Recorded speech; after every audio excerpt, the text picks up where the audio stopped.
แกงใส่ไข่มดแดงคักขนาดนี้ไม่เท่าเนาะเลยบ่ปาดเลยบ่บ่ได้บ่ไข่มดแดงนะ เพราะคันผู้สาวปาดก็คูณ2แล้วเนาะ กินแม่ปาดให้นะ แข็งแซ่บโอ้ยขอบใจเด้อ แล้วทีนี้บ่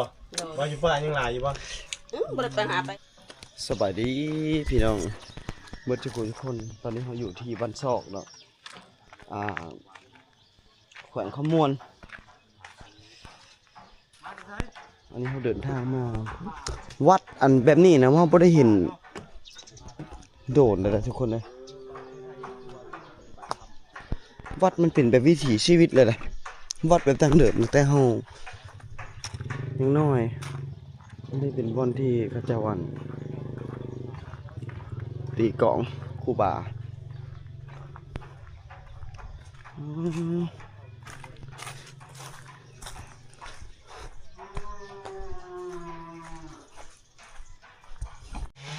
สังเกตบัวละผ้าเนี่ยมีแต่หมู่บ้านดั้งเดิมนะทุกหลายนะวิถีชีวิตของข้าเจ้ากับเป็นไผ่หน้า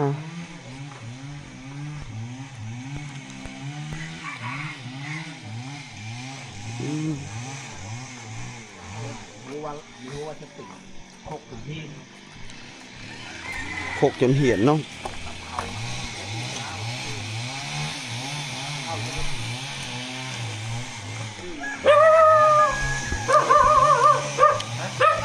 ลำซีลำแม่ฟังฮะลำซี เสบังไฟสาวเสบังไฟสาวบ้านซอก ก็ใหญ่ๆเนาะบ่แม่นบ่มันชอบก็ใหญ่ๆบ่แม่นบ่ เอาได้คนละบ้านเนาะ อืม ตกตัวนั้นตกสวรรค์เนาะมันตกกอกใหญ่ๆอันนี้ก็ไปเฮ็ดยังนึ่งข้าววะถูกแล้วนึ่งเตเว่นเนาะแถวนี้เนาะ เข้าตะเวนนึงตะเวนเนาะ ได้มียังกินมื้อนี้ไปหาอาหารนี่ยังบ่ได้ไปโอ้บ่ได้ไปใส่ปกติเนี่ยเขาจะไปหาอยู่หากินได้ล่ะทาง ลูกเซหาปลา โอ้ไปหาตามห้วยตามเปลียวนิสัยเขาว่าบ้านจะมีอันจระเข้มีแค่ แค่เนาะอยู่เปลียวหั่นบ่ไปยามแรงๆนี่เห็นบ่บ่ฮู้เนาะ หลายมัน ไปแต่กลางเว้นไม่มีจักตัวเลยเดี๋ยวนี้มีตัวเดียวเอาไซส์นี้เขาว่าเพ่แม่โอแม่เพ่ลูกเลยมี 2-3 ตัวแล้วบ่แม่นบ่มีแต่ตัวเดียวนั่นเนาะโอ้แสดงว่าบ่มีเนื้อคู่ได้เนาะ บ่มีเนื้อคู่เลย แค่มีเนื้อคู่วะขอบใจได้นางเด้อ สาวลำเซ่ อีหล่ะบ่ไปเมืองแค่บ่ ที่พระเจ้าเทียนนึ่งข้าวปอกไฟนั่นนี่เอาออกไปถ่ายจักหน่อยน่ะนะบ่ได้เฮ็ดอีหยังบ่นี่ เฮือนหลังนี่ก็ป้องมันใหญ่พิลึกเลยบ่แต่มันเป็นเฮือนไม้หลังใหญ่ดิล่ะ18 เสา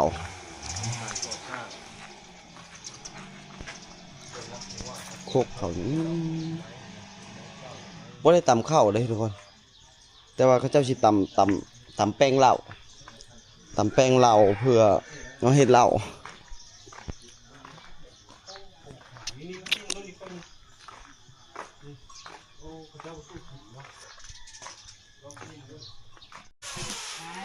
นึ่งข้าวหรือบ่ห้องมึงดูน่ะห้องเบิ่งอีนาง น้ำท่วมสูงบ่อีแม่สูงบ่ทางใดน้ำท่วมจึงเครื่องเสาบ่ เอารถอีหยังขนมานี่แม่เสาเฮือนนี่ รถไถบ่ ไถบ่เอารถไถเนาะรถไถขนมาพี่น้องกูเสาไว้เขาไม่แดงบ่ นี่นะแกงคูนบ่โอ้เคี่ยวมากบ่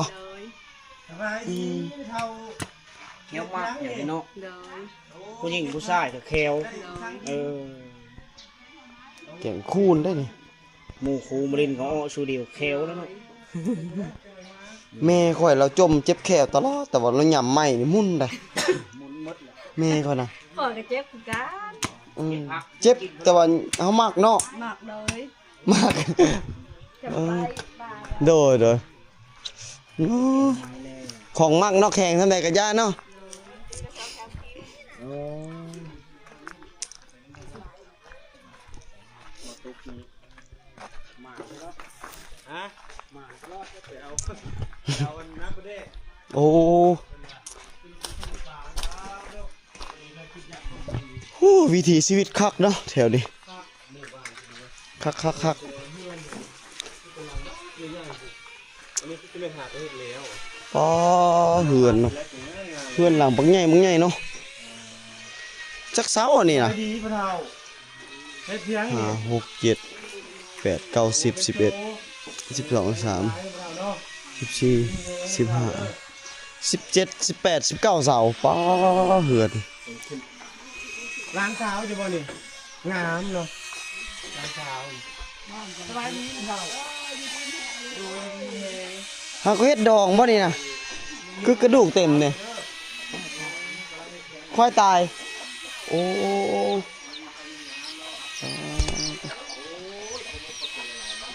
ควายตายเนาะต้มใส่หม้อเนาะแจกยายกันเนาะกินพากันกินนะเนาะโอ้ยผักแล้ว วิถีชีวิตเพื่อนนี่หลังบักใหญ่เนาะ วันมันถูกกินหนังเลยเนาะเขาแช่หนัง โอ้ควายตายบ่อีแม่ มันขาดที่พก มันควรปิดบ่ได้เลย มันลงกินน้ำมันไม่น้ำเดี๋ยวนี้มัน โอ้ มันดินน้ หนึ่งเข่าแล้วเนาะ ำไม่เท่านอนดีบ่ อันพูนเพื่อนใหญ่พู โอ้ น นอนเพิ่นใหญ่พุ่น อีหยังอันนี้นะ เจียว แจ่วเฮ็ดหยังนี่ กินส้ม แจ่วกินส้ม เงินพ่อจันเซล โอ้ปลาแดกบ่ ทางใดนี่บ่ เนาะ เงินพ่อจันเซลอาจารย์เซล มีเหนือ ผู้ ผม บ่เนื้อหัว สิกินส้มกับหยังนี่ มะปาง อืม โดย มักปางดิกหรือมักปางสุก ชุกแล้วชาขึ้นก็รู้ อืม โดยหาก็ขึ้นมา แปลวอยู่วัดบ่ ม้วนบ่เอาอยู่นี่นะ เฮือนเจ้าก็มี บ่ขอน้ำข้าวเจ้าอยู่นี่ ป้า โอ้กินบ่ ไว้ตัวหนึงงัวตัวหนึงกินเฮือนนี่ อันนี้ ซิมก็ซิมเจียวก็ ลองชิมแจ่วกันนะ พวกหลาย แม่น ซิม บ่ มึงดูพวกบักต้น อาปาดหน่อยนะ เพื่อนเสียนะ โอ้คนหักคนเพลงหลาย คนที่ยอม ให้ผู้สาวปาดมักปางให้กิน มือไอ้ดำนี่อย่างมักปาง เบียร์ขึ้นเฮือนบ่นี่ฮะ เมื่อคงระเบียน โอ้คุณนึกอยู่ในไหนมันจักลังนี่ มัดแม่ร้อย กินน้ำกัน สำงานโด่งนี่เนาะ มือดำนี่อย่างมักปางได้เว้นมือไอ้เป็นคนสะอาด แต่ว่ามือมันถึกอย่างมักปาง บ่ โอ้กินแจ่วผู้สาวต่ำทุกคนเลย บ่ธรรมดาเด้พี่น้อยนี่ โอ้โห คนนี้ ครับ รถเบียร์ เอาเมื่อคงเนื้อเบีย รถเบียร์ร้อยกุลังพี่น้อง จะแทงเพื่อนพวกกันมีดลังเบีย โอ้กินเบียร์เก่งเนาะทางนี้เนาะ ถ้าหักเกลือได้ค่ะ อีแม่กินมักปาง ไม่บากไม่แค่ไม่ยัง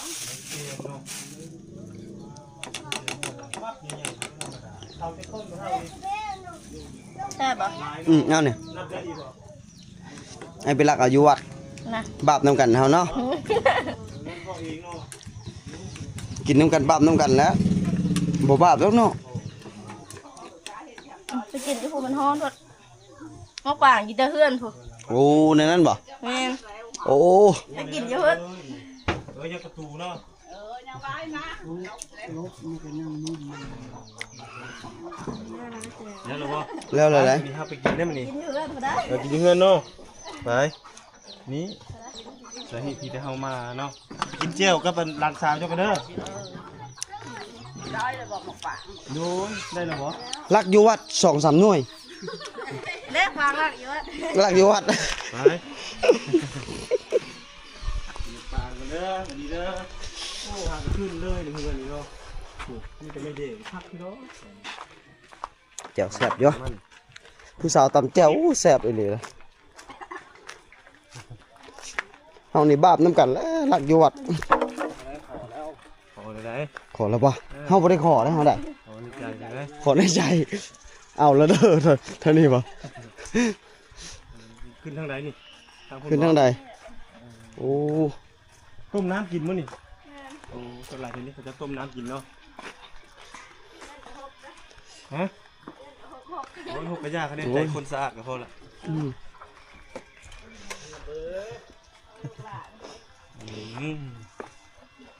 อีกหลายตัวทุกลานเอ้า ยังคิดดืด โอ้อันนี้บ่ปังจะไปรักนะบ่โอ้ว่ายอกบ่ปังจะไปขอนะ ได้ โอ้บ่ได้รักบ่ ไปขอเนาะ นี่โอ้มึงได้พี่น้องเอ้ย ชาติเนาะ ตัวเองรักแล้วคิดว่าผู้สาวไปรักคือกันบ่ได้ได้ไหมนะ บอลลิ้นเนาะนี่เนาะ ซัมซุงรวมคอเซ็นเตอร์เนาะโทรศัพท์เต็มเลย แน่ ส้มบ่ ตลาดส้มนี่คือบักป่าฤดูนี่คือฤดู สาวแตนบ่เจ้าซื้อแตนบ่ ชื่อด ไห โอ้สาวด สีดำบ่ ำคนบ่คือบ่ดำคืออันชื่อว่ะ ซื้อดำบ่ ำ5 เมตรจ้ะ แต่พ่อจะนุ่งเสื้อ เอา ดำ เต้นเอ้ยออกมาลิ้นหน้าบ้านเดี๋ยวไหม กินแล้วเลยนี่ กินเลยบ่ แม่นกินนี่แหละมันจังเย็น นั่นล่ะคักเลย แบบนี้แล้วครับ มันสั่นอยู่ กินได้มันจะเย็น จัง กินอ เย็ ยู่ น นี่แหละครับมีแซ่บสบายดีไหมเท่า สบายดีเด้อไม่เท่า ขอ เด้อ อนุญาตเบิ่งเด้อนี่เท่าเด้อครับอีสังนี่ ของหวาน ปู๊เจ้าเอามาใส่นี่ไหมเท่า มาแต่ป่า โอ้ป่าผักหวานเนาะเกี๊ยวใส่ไข่มดแดงคักขนาดนี้ไหมเท่าเนาะ เลยป้าเลยบอก บ่ได้บ่ไข่มดแดงนะ ก็คันผู้สาวปาดก็คูณ2แล้วเนาะ กินแม่ปาดให้เลย แฮงแซ่บโอ้ยขอบใจเด้อ แล้วทีนี้บ่ว่าอยู่ป่ายังหลายอยู่บ่ บ่ได้ไปหาไปเฮ็ดเวียกไปโอ้ยนั่งไปกัน ไกลอยู่ ไม่ บ่ คือส ไกล ปา แล้วอยู่กวนผม โอ้ แซ่บเนาะ สุดบ่ใกล้ๆเด้อสิส่วนผู้สาวไปหาอีกมื้ออื่น มันแซ่บน้ำกินน้ำผู้สาวบ่มื้อนี้มันแซ่บเหรอ กิน หลายเลย ไปท่ายนะไป ผู้สาวบ่นี่ แต่บ่ได้หลายใจติ โอ้ นี่นี่แหละ ใจเดียวได้ โดย มีแฟนละ ทุกยากคือว่า ผัวอะไร ว้าย ผู้หนึงเนี่ยคือเอามากิน ฮ้อนผัวละ แซ่บบ่เอากินนินของแกมนะยอก สว่างวักสว่างวัก ส้มเนาะ คันมีส้มบ่ได้บ่ได้กิน ตรวจเลยสักวันนี่คือสิแซ่บเนาะออกมาพี่นางเอ้ยบ่ต้องอายอีกละ น้องสาวซื้อแตนบ่ แม่ ซา ลา ซาลาป่ะ ค่าดอก เจ้าได้ซะ ซอยในสากลาง โอ้ผู้กกดิ กุ๊กกก เอาผัวละ เอาแล้วโหอยู่ตารางอันนี้ผู้ม่านอยู่นะ เอาผัว2คนบ่ ผัว เจ้ากับเอื้อยเอามันบ่ เอาผัว3 คนแล้วยังเหลือแต่น้องล่า เออ ยังแต่ต้องล่าเจ้าก็เอาแล้ว เคยได้กินอยู่บ่ยาวกะ ฮะ เคยได้กินอยู่บ่นี่ อีหยังอ่ะ มีคนให้กินดอก ผักหวานบ่ ผัก โอ้ หวาน ผักหวานป้า เลย ไปเลยไหมเอาน้องล่าจะมาแล้วแม่สันนะมันนี่ ชมไป แต่เอ้ย อีนางเอ้ยมันลิ้นน้ำหนึ่งกว่า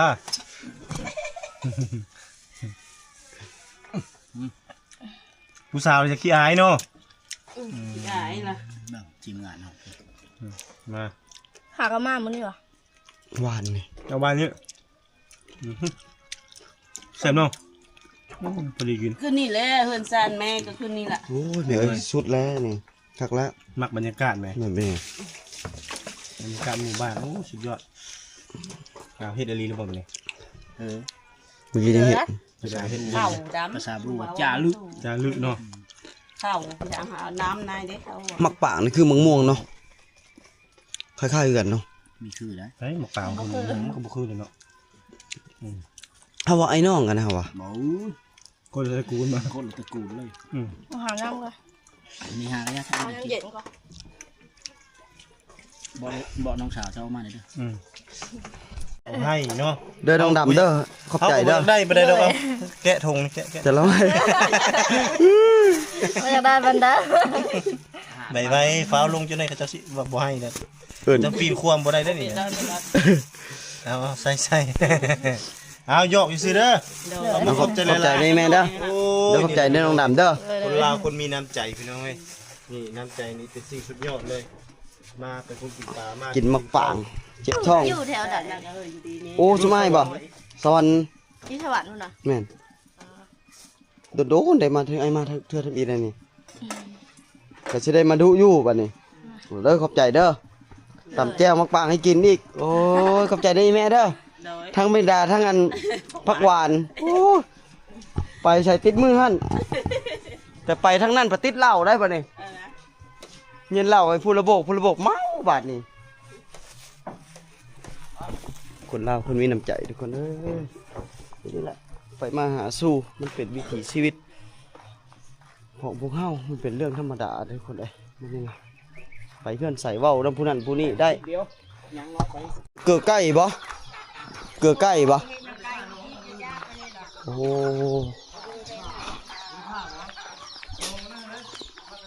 เฮาตุ่มนี่เลยบ่ยามแรงโกบไว้เลยเนาะ อ๋อ เออ พวกมันน้อยหรือว่าข้าวโคก เออ ตัวนี้น้อยแล้วเอาไว้นี่กับแม่มัน1 2 3 4 5 6 7แม่โกบไปนี่ ตุ่มไฟตุ่มมันเนาะ ตัวใหญ่ๆเฮาเคาะ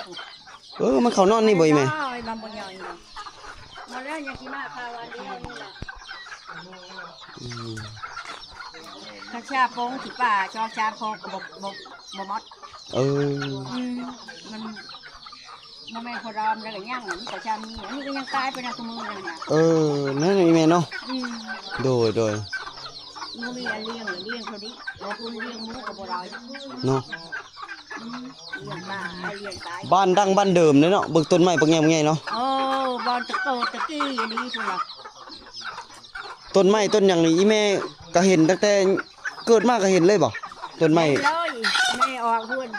พ่อออกเฮือนทำบิดละปุ๊บละปุ๊บ อันนี้ได้ ลูกละชืบละเดียวนี้ละสิบักบ่ละบ่ดีบาทนี่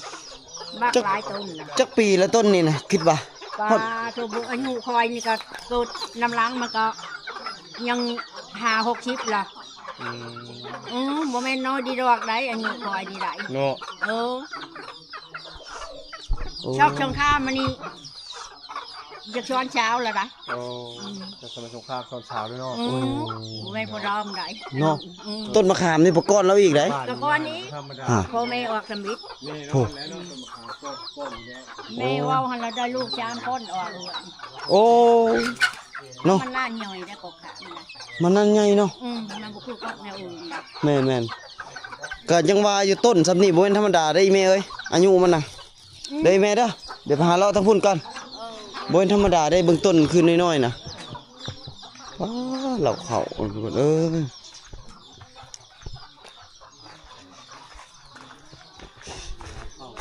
เสาระดับเสาไปต้น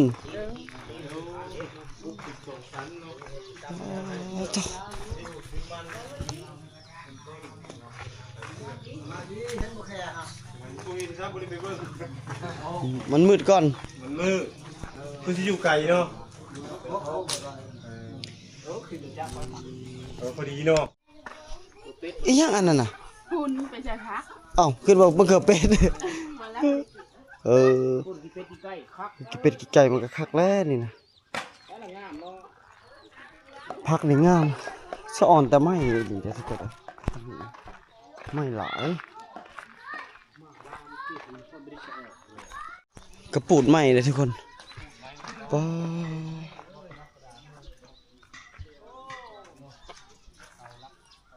ลึกเลยวะ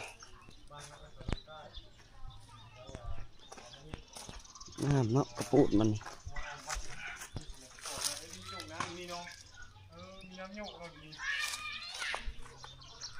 วิถีชีวิตคล้ายๆกับผู้ไทยผสมพับลู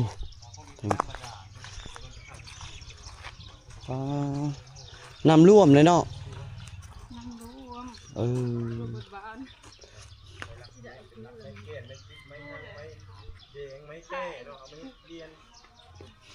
พากันไปตักน้ำตักในเด้ทางนี้คำคอยคำย้ำแรงเลยเด้อันนี้เป็นของงัวได้ที่เขาเจ้ามุ่งนี่มุ่งด้วยอันไม่แป้นเอื้อนว่ามุ่งด้วยไม้สมัยแต่ก้อนพอได้ผมแม่นว่าหากอายุต่ำๆได้พวกนี้นะผู้ใดมีอันหลังคานี่นะป้าเขาเอื้อนว่าแต่ก้อนก็ว่าคนรวยประมาณ30-40 ปีที่แล้วอะแต่เฮานั้นท่านกับท่านในยุคปลายแล้วมุ่งโดยไม่แป้นนี่บนธรรมดาได้อันนี้มันเบิดอายุกันใช้งานแล้วล่ะหลายฝ่าหลายปีเลยจนโดกจนอย่างมึนละ ป้องกันน้ำท่วมเนาะ นี่นะเกาะแล้วแล้วเกาะอีกเลยนี่ยาวแท้ยาวว่า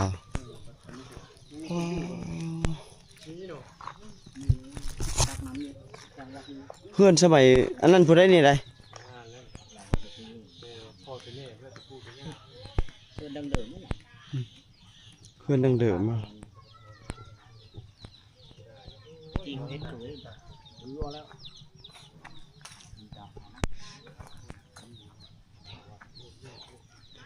เสาน่ะบักใหญ่ระดับ25เส้นพุ่นอันนี้22หรือ25เส้นพุ่นอันนี้ไม้เขาเจ้าหลายทางนี้นะอืม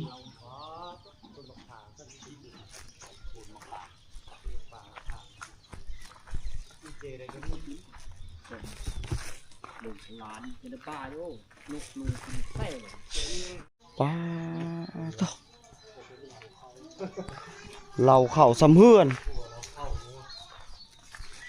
เราเข้าซ้ำเฮือนเขาคือสิหลายเนาะเจ้าของเฮือนนี่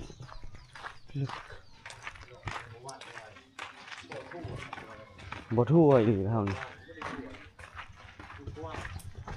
180หลังคาเนาะ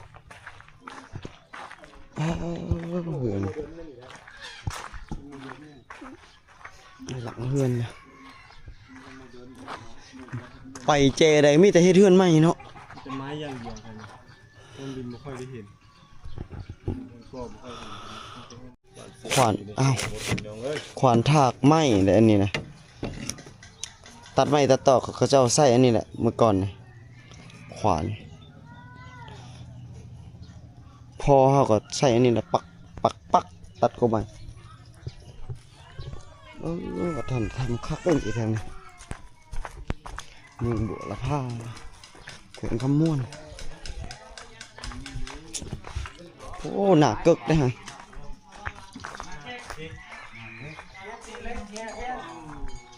มีมือกี่ร้อยเลยที เอาไหมพี่น้องเอ็ดนี่นะ เอาไม้ยังนี่ไม่แค่หินบ่ ว่าเราเรียกสิเพิ่นคุณแม่เขาจะเพิ่นจะปานแล้วก็ หนักกึกได้นี่ มาโอ้รุ่นนี้เอาลูกทีบบ่นี่เฮ็ด ลูกพี่ปานแล้ว โอ้ย นี่ ไป ชู เน่า พวง โอ้ ทำอะไรพี่เจ้าภาพพี่ ไอเดียครับเนาะ มวยไผมวยมันนี่เนาะโอ้ ลูกทีบมาเอ็ด แล้วตีพาบ่เฒ่า อันนี้เอิ้นว่าหน้ากึกเกินเนาะอยู่เฮือนยังมีอะไรเฮ้ยขอจับหน่อยเด้อ มาเข็นหิน สายแนวสายยังนี่ เอาหยอกเพิ่นได้ว่า สายเครือบ่ คือมวย เครือมวยแล้วเอาอันคืออยังว่าใบหญ้านะมาถูมันบ่ก็จะยิงนะถูให้มันซุ่ม ถักเนาะยังนำไซส์อยู่เนาะในปัจจุบันนี้เนาะอันนี้คือหน้ากิ๊กนี่แหละคนบูฮานสมัยแต่ก่อนเขาจะใช้ยิงสัตว์แต่ก่อน ผักหวาน ได้กินสัตว์ในย้อนตัวนี้ได้แล้วก็จะมียาเบื่อเนาะใส่เนาะจุ่มเป็นยาอาจจะพิษเนาะ เป็นน้อง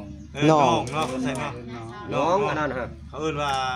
ถ้ายิงถึงนี่เสียดแค่นึงเลือดออก ข่อยก็ยังยิงอยู่ได้อันนี่แหละ คาเลือดออก วาง2-3 ปียังยิงอยู่ได้ มันเล่นเข้ากระแสเลือดเลยเด้น้องเนาะ ข่อยยิงหนูแล้วบัดนี้ก็ตับกับกกไม้แล้วบ่ได้ซ้ำ รักเด้ คนบูฮาน อยู่เฮือนยังมีอยู่เด้อหน้าพ่อข่อย หน้า อันนี้เฮ็ด แม่นหน้าพ่อข่อ ขาย ยบ่หรือว่าเฮ็ดอัน ยังมีอยู่ หน้ากิ๊ก น้ำใส่ น้ำใส่เองเนาะ น้ำใส่เอง โอ้เฮ็ดขายก็บ่ได้ขายอยู่ได้นี่แหละ อาวุธลาสัตว์ แม่นได้อันนี้นะ ตอนยำพุ่นเลยค่ะดี เวลายิงกบยิงนั่น เขาไปยิงกบ มาได้ยิงกบนางฟังงอยตะฟังโหยกับ